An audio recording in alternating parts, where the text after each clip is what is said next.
Welcome back to the United Pubcast, the podcast of the official Man United Supporters Club here in Sydney for your latest edition from the pub. As you can see, George has joined us as a late replacement for Larry. So thank you, George, very much. And as you can see from the title, and there's a few guys in the live chat already discussing it, just going to have a quick one today on it's actually a couple of days old, but I think the conversation is still quite relevant in regards to Ralph Rangnick and obviously leaving his post as consultant. Well, was he ever a consultant? I think that is part of the discussion. But obviously, the question, was he sacked, or was it a sort of mutual agreement which the club and Ralph Rangnick is that's the sort of company line they are towing. So there is a poll in the live chat: was he sacked or wasn't he sacked? Please do let us know, and also get in just your thoughts on it, because it is a very complex situation. And George, I'll just first come to you. How's things? And you feeling better now that the season's over? You haven't been too disappointed on a weekend lately? Yeah, it's great when you're not being disappointed twice a week by United. That's what we were becoming accustomed to throughout the season, be it in Europe or on a domestic front. At least we know if we were, I guess the good news is Jimmy Garner won our last trophy of the season. So we've got the Eredivisie, we've got the Champions League, and now we've got the Championship playoff. Some could say we could have a parade for that, George. We could be packing the streets of Manchester. Yeah, enough about that Liverpool parade. I thought that was embarrassing on so many fronts. But I will say good day to a couple of guys in the live chat, which is always good to see. Rob here saying sacked or probably not needed by Erik ten Hag. The Erik ten Hag bit is interesting in regards to that, is what role did he play? So do let us know the longer you go into the chat. Justin, always good to see you, mate. Mike, as always. Adam here, not needed by Erik ten Hag, which, it's what along the lines of Rob sort of alluded to, would be interesting in Erik ten Hag's role in this, or whether he did have a role in it. Who knows? That is part of the discussion. But 6 months of assessing the locker room, out the door, he started the job he was hired for. Fishy. That's the thing, and we'll get straight into it, George, in regards to, we'll dissect it. But first off the bat, quick question. Was he sacked, or was it a mutual thing where both parties have come to this and say, okay, I'm Austria manager sort of thing, it's not really going to work? Or was he pushed off the back of his performance as Man United manager? I don't think he was pushed off the back of his performances as a manager, although I do think he was pushed. But the reason why I don't think it was because of his performance as a manager is because the long-term vision was that he wasn't going to be the manager. He was going to be the one overseeing everything.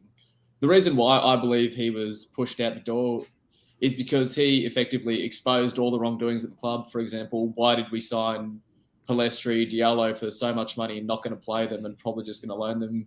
Why are we giving players contracts that they're definitely not worth, making it impossible for them to sell?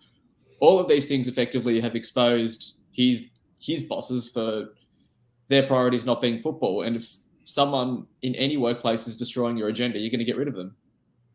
Well, Justin here saying, well, George agreeing with you completely. I'm sorry, Rob agreeing with you there completely. But Justin also saying, on Ralph, glad to see him gone. Actually, I think we went backwards with him in the role. Better off keeping Ollie Carrick for the rest of the season, which from a football point of view, Justin, look, I sat here at the time thinking, okay, Solskjaer need to go, even though I was probably the biggest defender of him. I could understand Solskjaer leaving, but you do look how football-wise it did go since Ralph Rangnick came in, and look, I completely agree. However, people come back, and I know, George, you always sort of hold me to task on what I say and keep me honest in regards to sort of my opinions back in time. But I remember when Ralph Rangnick was appointed, and it came through that, okay, part of the PR line, okay, he's going to be interim manager. And I reread the statement. I went back and looked at the official announcement when Rangnick came in. It said an interim period, and at the end of the season, he was going to start a 2-year consultancy period with the club. And I called it out. And look, I shared the excitement because we've seen what he'd done at previous clubs throughout Europe. And I shared the excitement of what that could potentially sort of blossom into. But I said, I don't believe he'll go upstairs. And even if he does, he will have no power. So I never believed that consultancy role at all from the start. I wanted to believe the positives that could come from it. But that's where I'm mixed on whether he's sacked or not, because I never think this was a job. You look at his first press conference. I think everyone remembers that first Ralph Rangnick press conference. He came in, he spoke for like 35 minutes, and everyone was glued to the TV. He spoke so well. He was talking tactics. He was honest. Everyone loved it.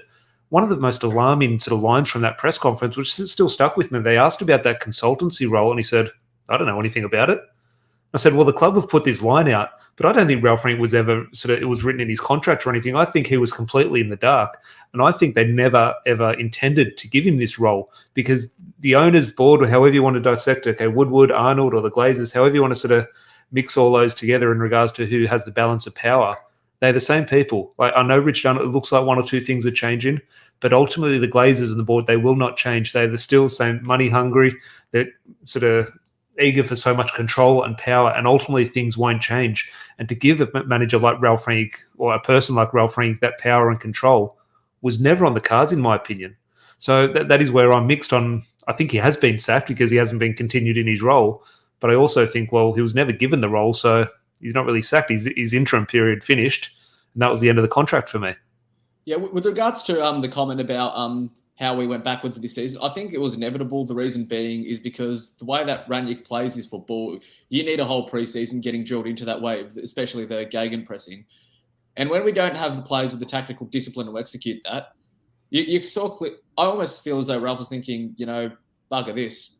These guys do not have the hunger or the desire or the discipline to be able to execute this. Let's just go out and see what they do or they want. So effectively, we ended up playing as we did under Ole without any Ole bounce. So I was going to go backwards on the football field. With regards to moving upstairs, I do believe maybe it was written in the role, but I don't think the Glazers foresaw how he was going to out them. And I think that caught them off guard, and ultimately that's why he's not there today. But I don't think it's a surprise to us, because the one thing I said about Rangnick going upstairs is it's not going to have any effect unless the club is willing to listen to what they want him, what he wants them to do. And ultimately that his agenda was never going to fit with the Glazers' agenda.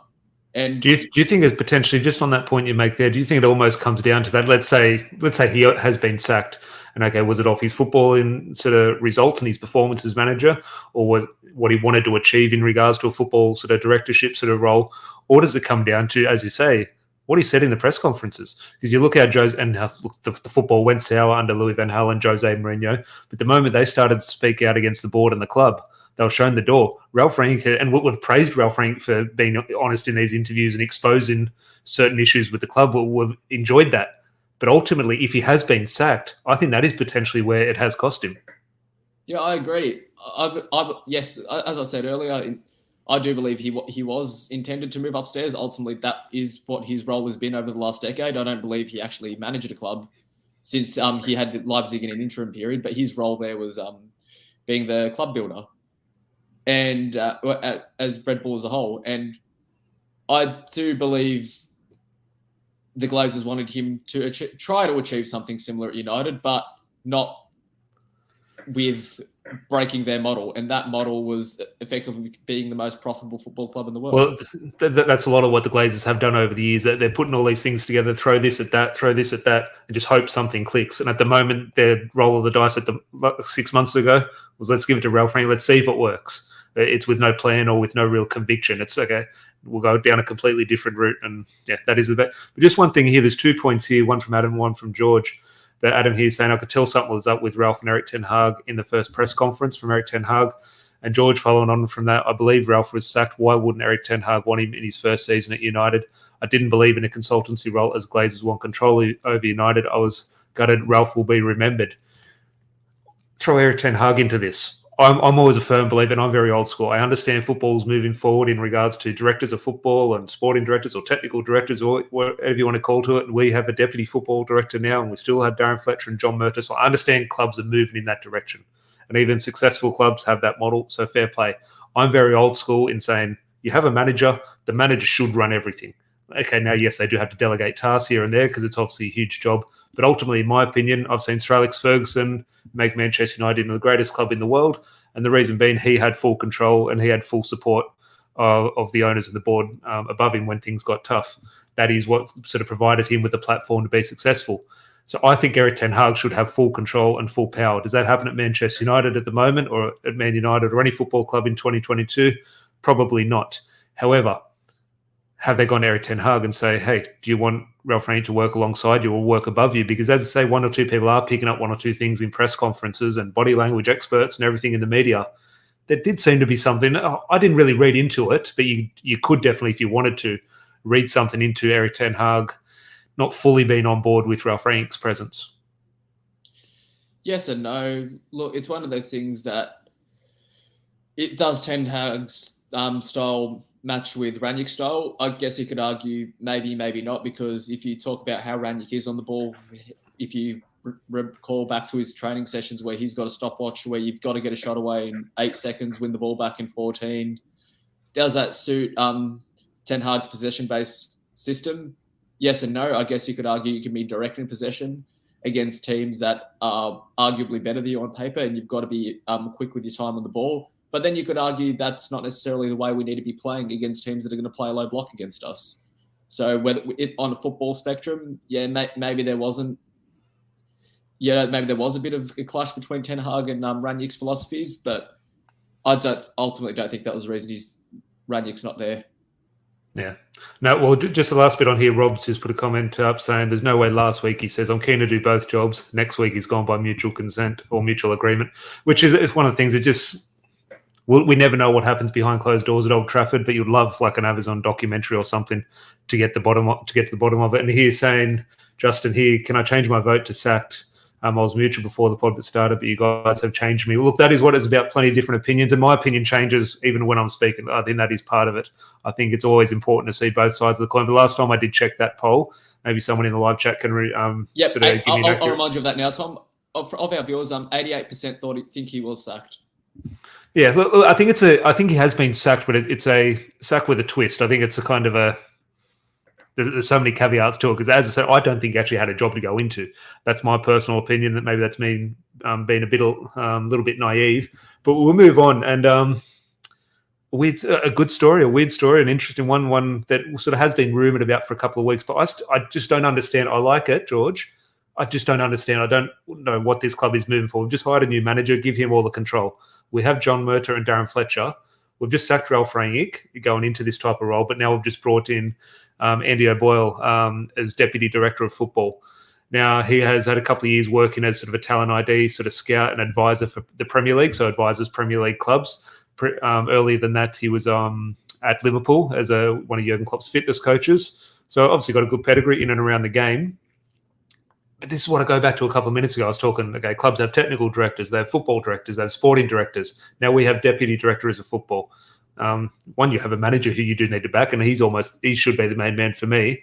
But just what have you made of this? Because he does come with good pedigree. And I like the appointment for some reason. Maybe that's just the excitement of fresh faces and new sign-ins. But just what do you make of the news? Because United are towing it out there that this is a big sign for United. It's one of the, I haven't read too much into it. It's one of those things I'm thinking, if Ten Hag wants him, great, bring him in, support him all we need to. But if Ten Hag doesn't want him, why is this being forced upon him? I just hope he's a guy that Ten Hag wants in his backroom staff. Where do you go, what I was talking about a couple of minutes ago in regards to the way football is going? Like everyone has these directors of football and sort of they're the ones who have the power. So if the manager gets sacked, the club can continue down a sort of certain path. But obviously it is a different time from when Sir Alex Ferguson used to sort of manage. But where do you sit on the need for that over giving a manager complete control? Is there a way a manager in 2022 can have complete control and prove successful, or does a club moving forward need to have that structure of a football director? I do think it is possible to give a manager almost complete control and so long as he's that football brain running the club. If I'm looking over at a team with similar sorts of owners to us, in terms of FSG at Liverpool, they've given Klopp the complete control that he needs, and he's ultimately gone on and you reap the rewards with Liverpool. I feel as though in our scenario, if Ten Hag was given that complete control by the Glazers, we could see similar results. Ultimately, will he get that control? In my opinion, definitely not. You could even look as far as look even across at City. Pep has complete control of that team. Do we know who their director of football is? No. Was City's style of football the same under Guardiola as it was under Mancini or Pellegrini? No, it wasn't. The manager was given complete control, and ultimately they've reaped the rewards for it. Yeah, no, definitely interested. George here in the chat saying, I hope this guy isn't another puppet and sits on the sidelines next to Fletcher. It will be interesting to see what the makeup of the bench is like in a couple of, we'll see in a couple of weeks, obviously in Melbourne. A few here, Martin here saying, check your Twitter, and just 2 comments here in regards to it. I think Rob might have just seen my phone in regards to my notes because it was the next on the agenda, Rob. What's your opinion on United pursuing De Jong? Clearly doesn't want to come, and Martin following that up with in regards to the tweet, which I just do have the tweet here. So thanks for reminding me. And we will move on to Frankie De Jong. And I'm on the opinion of Rob here, this weird one. So I'll get your thoughts, George, then I'll give my sort of 2 cents. But Fabrizio Romano, only 30 minutes ago, So fresh off the press, say Man United have opened direct talks with Barcelona for Frankie de Jong. Price tag around 85 million euros. That is a lot of. Look at it. We saw just Mbappe's contract the other week. 85 million is quite cheap when you do look at the modern game. Still a lot of money for me. Be waiting for an opening bid from Man United. So United haven't put an official bid in there, but that will be the price tag. De Jong this is the main bit for me. De Jong is still not convinced to leave Barcelona. He still wants Champions League football. Man United will try to push again as Barca need to solve financial issues. So we know the issue with Barcelona and their need for cash, and Frankie de Jong is potentially something they could sort of cash in on. I think they're talking about getting Robert Lewandowski. I don't know how that helps Barcelona's financial troubles, but it is what it is. That's a topic for Barcelona.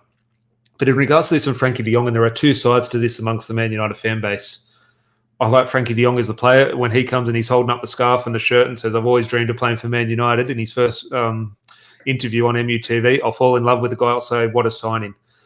This is a signing we've done too many times over the past couple of years, George. So many people are saying, you can convince him you need to get the best players in the world. Obviously, money talks at the end of the day, and you need to bring in the best players, and that's going to cost a lot of money.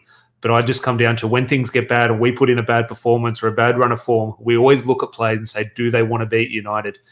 Now, I'm not going to put him in the category of Angel Di Maria. It just screams Di Maria at the moment. He wants to stay at Barcelona. He's come out the last couple of days and said, Barcelona is my boyhood club. This is where I want to play. I want to play in the Champions League. If he's now forced to go out because of financial reasons by Barcelona to a club he doesn't want to go to, Di Maria wanted to go to PSG. They couldn't afford him. He had to go to Man United. That ultimately sort of burned on sort of both sides of the party. So where do you sit on this? Is it a non-issue for you, like in regards to money talks? Okay, if he's going to come, he's going to be professional, or is it a case what we always sit here and say players need to want to come to United, and the evidence we have at the moment, de Jong doesn't want to come to United? I guess you can argue that you ideally would like someone that wants to come to United, but the reality is, in the state that we're in, who does? Yeah. And the way I see it, with regards to de Jong specifically, Barcelona need to sell. He's their most sellable asset. And from de Jong's personal perspective, where else is he going to play where he's going to have his wages matched, if not bettered, and is going to be starting consistently? And I think starting consistently is going to be a big thing for him, especially if he wants to be starting for the Netherlands at the World Cup, which I'm sure he does want to. The World Cup, you always bring that point up every time we talk in regards to World Cup. I always forget that's in the middle of the season. I still think that's going to throw a huge curveball into this transfer market, especially in that last week when players and clubs start panicking. They start to look at halfway through the season and what the situation will do. And that World Cup, those players on the fringe of World Cup squads, especially with the England team, that'll be interesting. One or two, maybe a Marcus Rashford or not Jesse Lingard because he's free.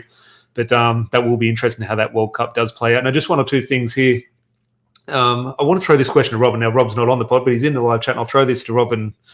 It's a weird one here. And we'll surely learn from our previous mistakes, move on to the next target, which I completely agree with. You just have to look at, we always have this play. It was Jadon Sancho one year when we didn't get him. It was Cesc Fabregas where we spent the whole time sort of chasing him and didn't get him. On this player that doesn't want to come to United, but obviously quality, let's pair them up.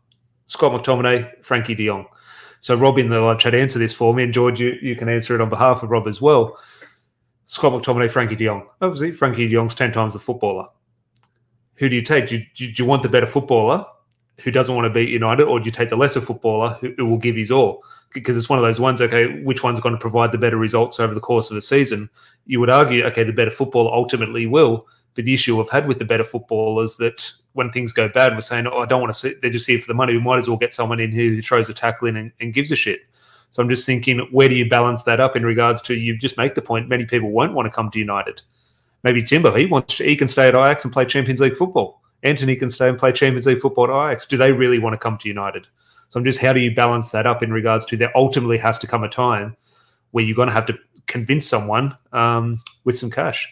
Yeah, look, that's why even recently, this is going to sound like a controversial opinion, but I'd even rather a half-assed Pogba than McTominay or Fred this season. And the reason being, if he wasn't injured and the team was going well, ultimately the better footballer prevails. The only reason why we're calling out for these lesser players that give their all is because ultimately when we lose 4-0 to Liverpool, we're not criticising about how we played. We're criticising about effort. But ultimately, even if there was effort, maybe we'll lose 1 or 2-0, not 4-0.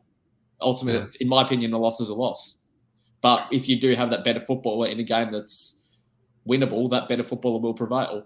Ultimately, we saw with McTominay in games against against Borough. We got knocked out of the FA Cup in games that we didn't win that we should have. There was plenty of those this season. Watford being the one that springs to mind. Ultimately, didn't prevail. Yeah, no, definitely. Borche here. If JONG wants to play in the World Cup, he needs to play well and step up. I don't know what the situation is with Netherlands. Would Frankie de Jong, regardless of his situation, potentially just be in the squad anyway? Like, I think Donny van der Beek is one of those players potentially on the verge. He'll definitely need minutes. But I think Frankie de Jong is almost that player like, look at Harry Maguire at the moment. Even if he's dropping 2 out of 10 performances, he's going to play for England at the World Cup. So I'm just seeing if you know, maybe someone in the live chat does know, what's de Jong's situation with the Netherlands squad? I'd say he's safer than what de Jong is. I guess that part of the field, he's by far their best footballer. Yeah. But a lot, you could argue the case for Van der Beek in that place as well. So I guess it's an interesting one. Rob here saying, you know my feelings on McTominay out of the options. I guess I'll throw the cash. Ultimately, to get back to the top, we need to spend money. And it's just one of those things. Maybe, let's say de Jong is the answer in regards to what we need football-wise in midfield. Maybe Ten Hag can be the difference in convincing someone. Now, obviously, you're going to have to convince them with a lot of money. But maybe we have that sort of ace up the sleeve with Eric Ten Hag, fingers crossed. But Matt, as well, good to see you in the live chat. As always, mate, hope you are keeping well. There was one more topic I was going to bring up. I forget what it was, but just in regards to on the transfer sort of front, as I sort of remember my notes, it's edging slightly closer, one of these Timber or Darwin Núñez deals. It seems like we've sifted through so many transfers over the years. We know what's real, what's false. There seems to be something in this Timber one now where Timber's happy to come to United if a deal can be agreed. But obviously, Ajax are in the Champions League. Ajax, they're not short on cash. United are going to have to not pay over the odds, but it's not going to be a simple deal where, okay, we can go and get this guy from 20 million from the Dutch league. I think Ajax not going to sort of hold us over a barrel really over this one, but they can sort of demand top dollar for this one. I think it's United want to pay around 30 million. I think we could potentially maybe looking over 40 million for him.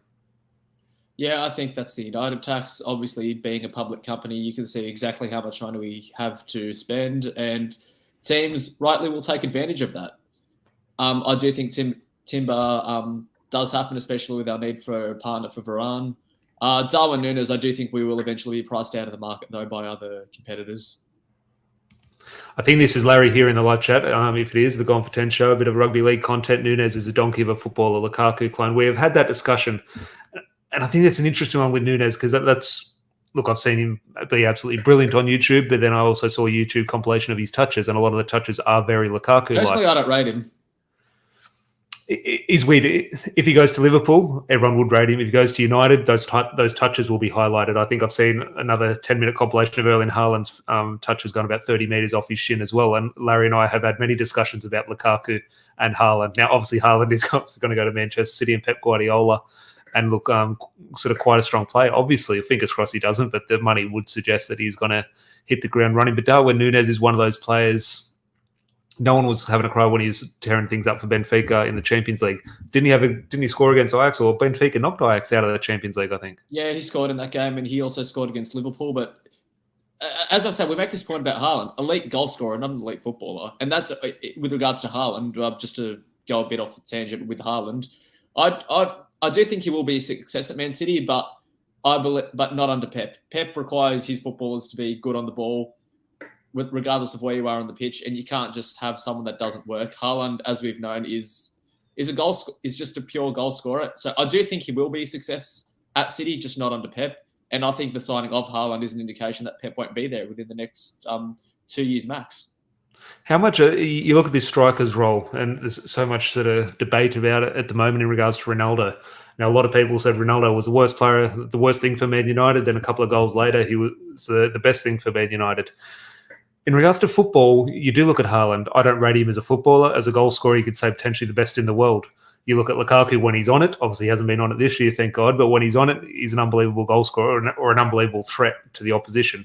And you do look at a Darwin Núñez now, or like an Erling Haaland, those type of players. But even I throw Cristiano Ronaldo into that discussion in regards to Cristiano Ronaldo as a footballer. I always look at the Messi and Ronaldo debate. As a footballer, it's not a debate. The overall package, it's not a debate for me, it's Ronaldo. But the footballer, there's 1,000 times better players than Cristiano Ronaldo. but it's the impact he has. And I look at maybe what Eric Ten Hag wants out of a striker. You look at his main man this year, Sebastian Haller. Who would have picked him to be a world-class striker at West Ham and tearing up goals in the Champions League for Ajax? No one would have picked that. So I think a lot of people are seeing Darwin Núñez at the moment and saying, oh, this touch is bad or that pass is bad. What does Eric Ten Hag want from the striker? Does he want a footballer or does he want goals? You look at the first thing that Eric Ten Hag said in the Ronaldo, or in regards to Ronaldo in the press conference. What will Ronaldo bring? He didn't say leadership. He didn't say quality first touch. He didn't say link-up play. He said goals. Now, Darwin Núñez is obviously the evidence we have this season is a goal scorer. So as a sign-in, would it be, you obviously said you don't rate him, but is that off the back of the complete package, or is it just in regards to what he brings as a footballer, not a goal scorer? As a footballer, I don't rate him, but I feel as though if Ten Hag wants to play a system where you don't need the striker to be a good footballer, by all means go for the goal scorer. That's why. But if I'm looking at City's backyard, where Pep requires so much of his forwards rather than just goal scoring, they've got to be fluid across the whole front three. That's why I think Haaland will struggle under Pep.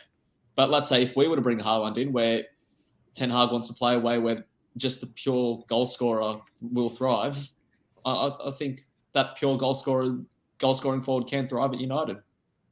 Definitely. I just want to wrap up shortly, but just one or two comments here. Adam here saying, I don't care how good a striker is technically as long as they score goals. Look, I completely agree. I think when you lose a game and you see one or two bad touches, you think you want more out of a striker, but ultimately over a season, that is true. They just need to score goals. Borche here, thank you. Someone say, thank you, finally. You're on my page. Salah is the same great goal scorer, horrible footballer. It's hard to say because he's on the verge of Ballon d'Or and he's player of the season every year. I don't rate Salah. Benzema's not on the verge of Ballon d'Or, Tom? Oh, no, but over the last couple of years, Salah's been the best in the world. Like, he's in that discussion. He's not a good, obviously he is because he scores that many goals. Fair play to him. He's not a good footballer. I remember that season he scored 40-something goals for Liverpool. He scored 44 goals, I think, potentially.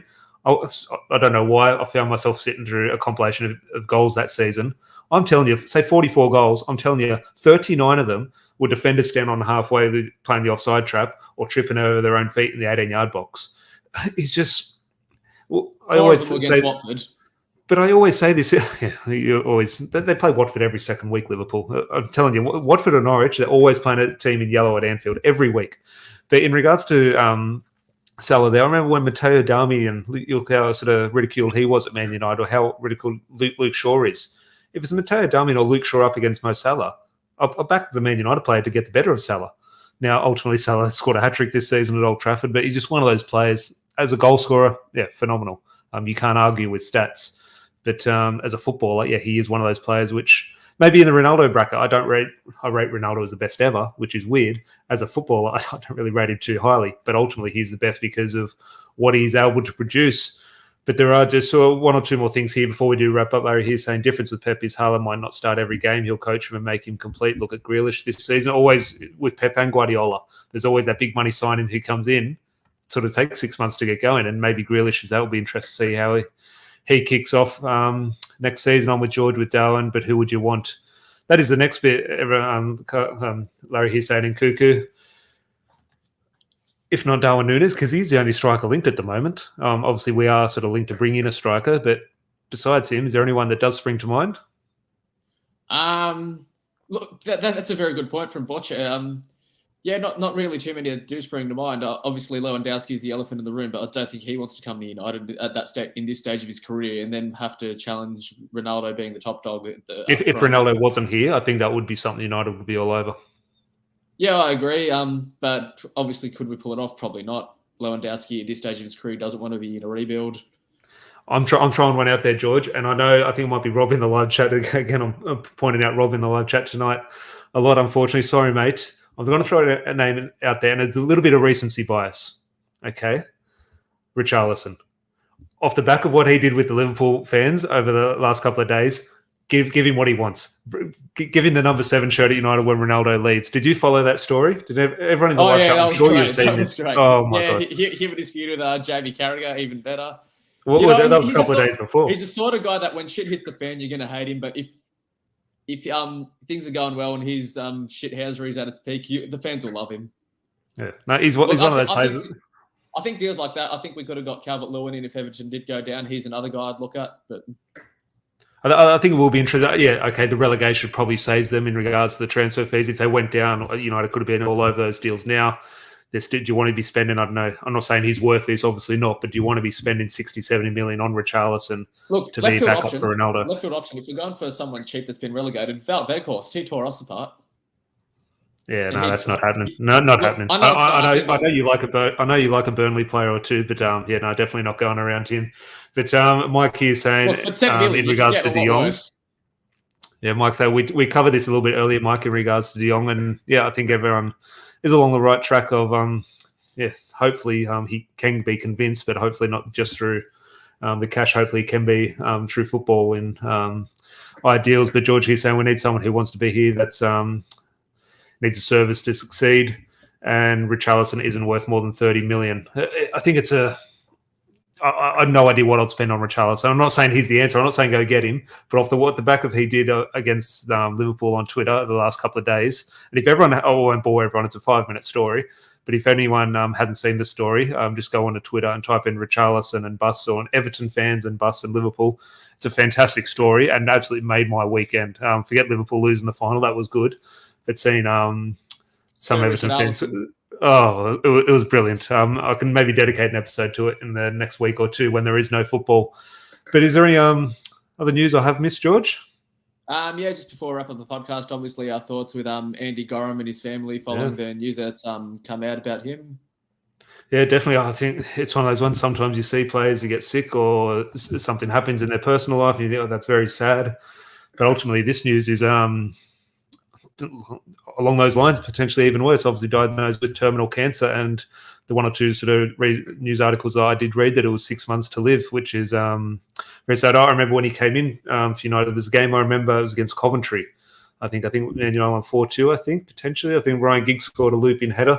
I remember that was the first time I saw Andy Gorham play from memory, and very sad news. Thoughts out to him and his family. But do appreciate everyone in the live chat today, and obviously big thank you to George for filling in for Larry at late notice. But as always, there will be United news breaking. They'll probably break as soon as we hang up this call. I'm sure news will break that we're about to sign Frankie de Jong, and a bid has gone in. But do truly appreciate all the support. Rob here, as always, great stuff. We do appreciate just that. Make sure you do leave a like. Go on, George. Just a bit of left field news before we finish up. United, well, he was a loanee this year, but a United player, Dylan Levitt, he's going to be in action in Wales as or he may be in. He's definitely in the squad. He'll be in action in Wales' final World Cup qualifying game, which will be against the winner of Ukraine or Scotland, which Ukraine and Scotland will play tomorrow. I think McTominay is involved in that squad as well. And Wales-Scotland game will be interesting if that's what eventuates it, or even a Wales-Ukraine game. Well, I made the point on Dylan Levitt a couple of weeks ago, and he goes into the James Garner category as well. I think they both go on loan. They both go on the tour, to Melbourne and Australia, and I think deservedly so. And it'll be up to them to impress Eric Ten Hag, one on the pitch, but probably more importantly for Ten Hag, on the training ground. I think that is where they do need to impress him. And I'll put them in quality, maybe not quality, maybe Jimmy Garner potentially, but in regards to the area of the pitch in that Frankie de Jong discussion. If Frankie de Jong can't be convinced, and we're right not to convince him, or if he's going to cost too much money, I'm not saying the answer is Jimmy Garner or Dylan Levitt in that role, but in terms of what Eric Ten Hag sort of does do at football clubs, I think they are worth a look at. So definitely do watch this space. Fingers crossed Dylan Levitt does get some football in the off-season before that tour to Melbourne, and it'll be great to see him live in the person in a couple of weeks. We are counting the days, obviously, to Melbourne. Absolutely can't wait. Obviously, no football. We dread United on the weekend throughout the season. Oh, God, United going to let us down. But now they're not here to let us down. We get disappointed. We think, geez, we need that drug again. Yeah, we could watch them in person lose to victory. Has a Premier League team ever come to Australia in regards to these pre-season tours never lost? I don't think they would. I mean, if you want to consider West Ham as a Premier League team, they lost 3-1 to Sydney FC. Did they? Jeez. Yeah, no, I count that as definitely. Yeah. Jeez, they must have all been at the casino the night before. I don't know how they lost to Sydney FC. No, fair play to Sydney. I mean, this is back in the day when they were struggling to. This is like 2016, 17, when they were struggling to stay in the league. So no, not the current West Ham. No. But good little stat there. But as I said, please do leave a like on the video on your way out. If you are new, if you could subscribe, that would be great. As we edge closer to 1,000 subscribers, that would be very much appreciated. And as I said, hopefully Larry's back. I'll be on the phone to him. I'll say, get your house in order. Make sure you join us back on a podcast soon. And we'll chat to you when we chat to you. Cheers, George. Thanks, Tom. Have a good one, lads. Bye.